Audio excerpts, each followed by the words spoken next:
Game 5 last night. Jalen, how are you getting it done?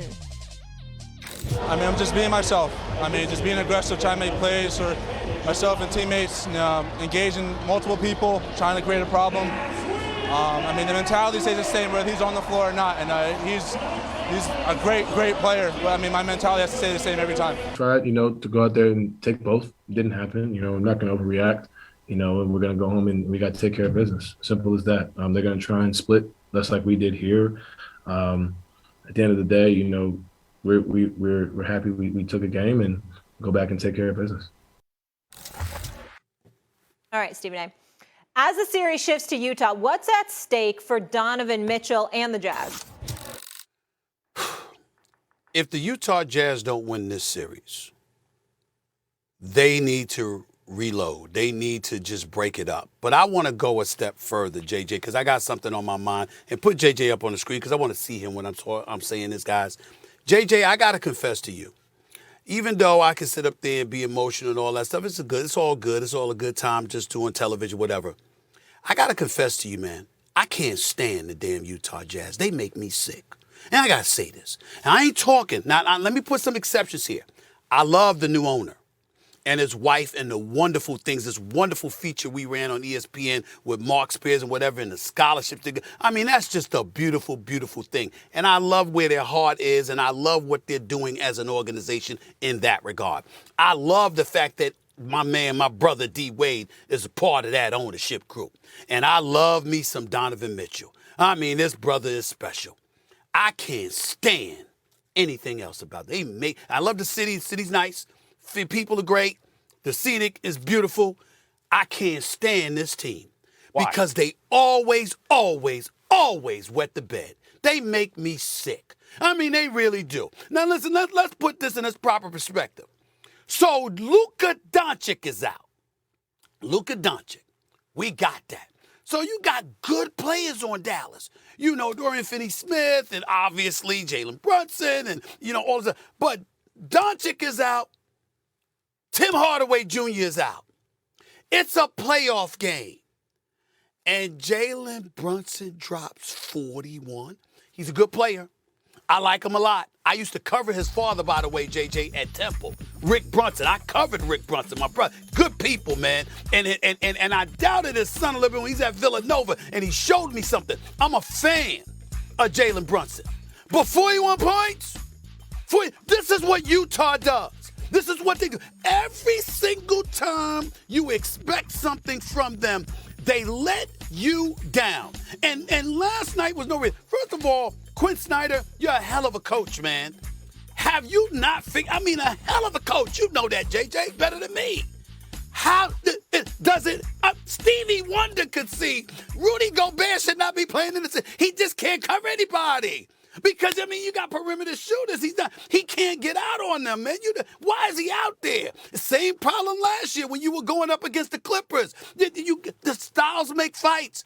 Get him off the floor. You got to go small. You can't do this. And all I'm saying is, if I'm Donovan Mitchell,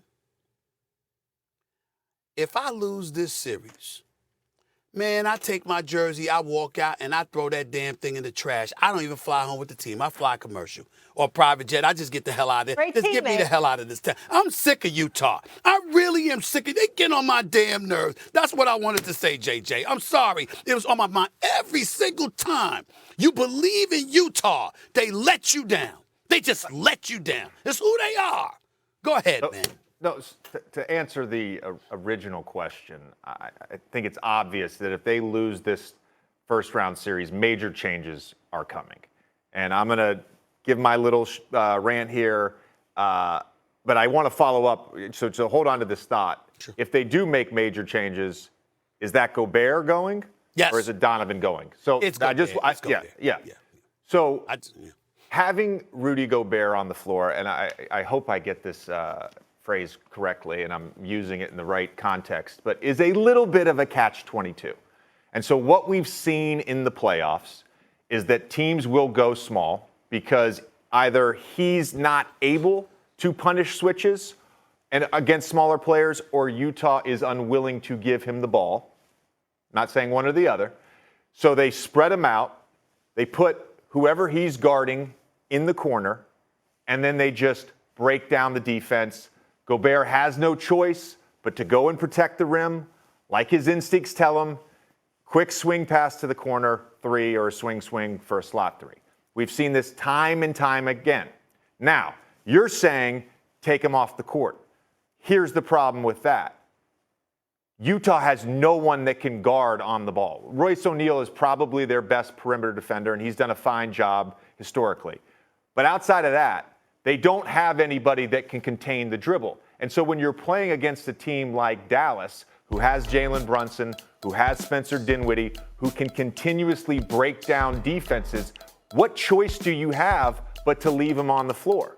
What choice do you have? Can I respond to that? Of course. I'm saying to you. Like Hassan Whiteside's not the answer. I Rudy Gay is my age. He's not the answer. He's not going to give you the defensive What I'm lift. saying to you is that you got to find fresh young legs. And when I'm not trying to tell you bench him like you don't play him a single minute or anything like that. I'm saying when you see these guys pushing the tempo, pushing the ball up the floor, shooting perimeter shots, and you're struggling to get out on shooters, you have to have somebody that at least can contest well enough to get a hand in the face.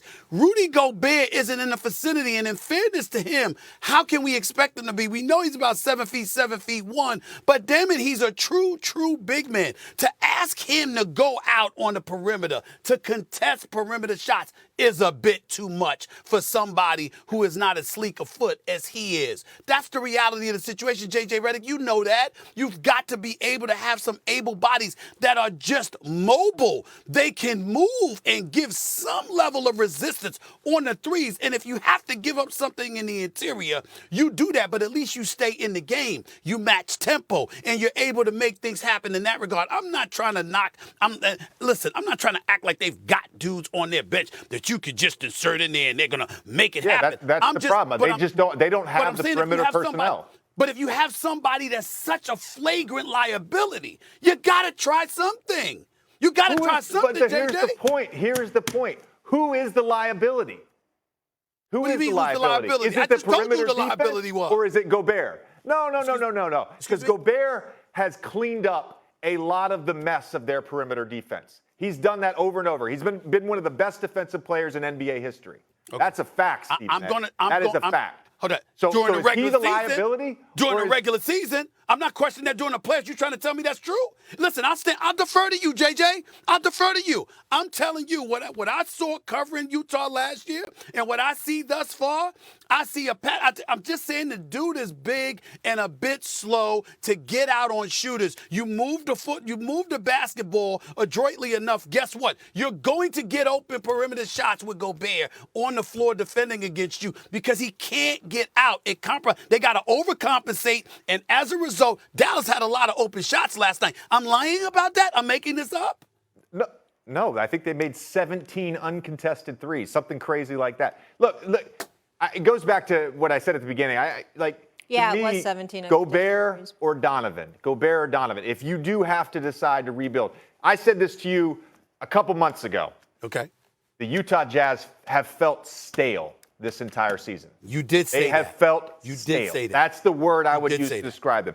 It's the same stuff over and over again. It's the same weaknesses over and over again. So major changes have to come. If they end up losing this series, if they end up losing the second round, major changes still have to come. And then it becomes a question of organizational goals. Is your organizational goal to win a championship? Last word here, Stephen. Then we got to roll. For clarification purposes, Molly. Yes, sir. We both agree. Obviously, Gobert would be the one that goes instead of Donovan Mitchell. When I brought up Donovan Mitchell, I'm saying Donovan Mitchell should want out. I didn't say Utah should move him out. Yeah. I'm saying Donovan Mitchell should not want to be there any longer. That's because you want him on the Knicks. If they lose this damn series. That's because you want him on your Knicks.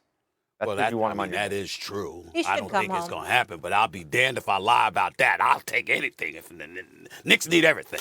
Everything. Yeah. Death taxes and a personal agenda.